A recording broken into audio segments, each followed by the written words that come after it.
What's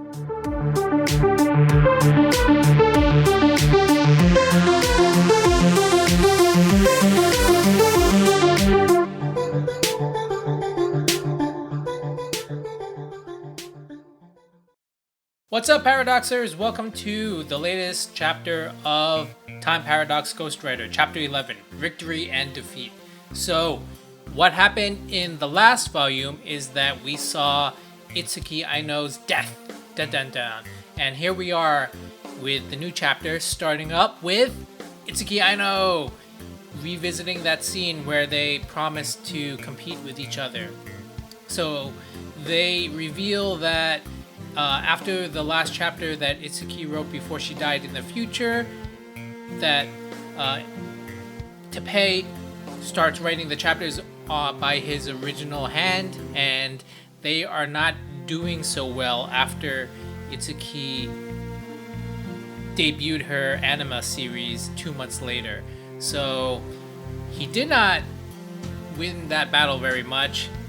He still did okay with White Knight, but it turns out that Itsuki Aino's talent was too much for him, and she was number one from the start, apparently. So he's fretting about it, and he was never able to catch up. And in fact, Itsuki is doing so well that she's drawing it all by herself, and she's not taking any feedback from the jump offices, which is kind of like absurd, judging by like what we know of the process. It's not so easy to just fire someone, but if her series is number one, she has that leverage.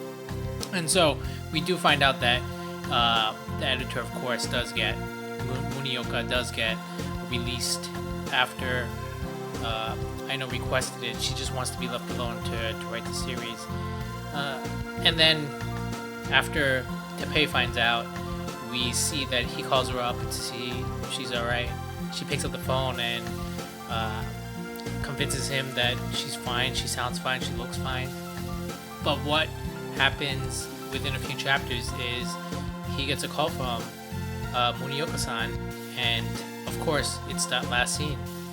Itsuki Aino actually does die in this timeline, and so Teppei goes crazy, starts shouting at the microwave and refrigerator combo, and eventually we get that reveal of the time travel supposed microwave fridge combination bringing him to the future, I suppose. We actually don't know, and so that's going to be the cliffhanger for this episode. So my notes for this week are very simple. They've been moving very fast with all the time skipping and so forth, and so it's got a lot of people worried about the series. And I think if you think of it this way, we had 10 chapters leading up to the 11th chapter where time travel is enabled. This series is just starting right now in terms of, allowing itself to bloom. So it's been growing out of the dirt, and now the flower is blossoming. A whole new chapter and future is going to start next week when we see where he went, because everything that could have happened in this future, in this time period, has already happened. He did his best, he plagiarized, she died, and now he's upset, and now we are at the next phase of this story.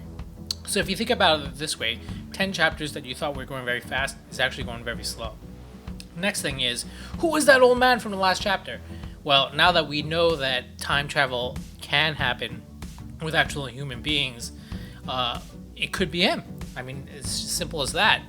And the last thing I want to note is the absurdity of the series. I think there is a little bit of people have no idea where this series is going because there isn't another series like it in Jump. They're not like battling a monster, or there's nothing expected out of him. It's completely unique. So it's got a lot of people antsy about where it's going.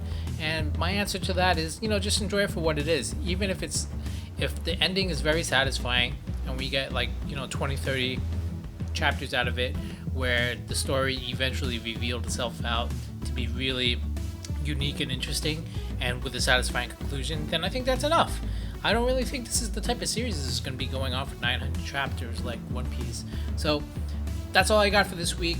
follow me on Twitter at ParadoxTweeter, and like the video, comment below about what you think is going to happen in the next chapter.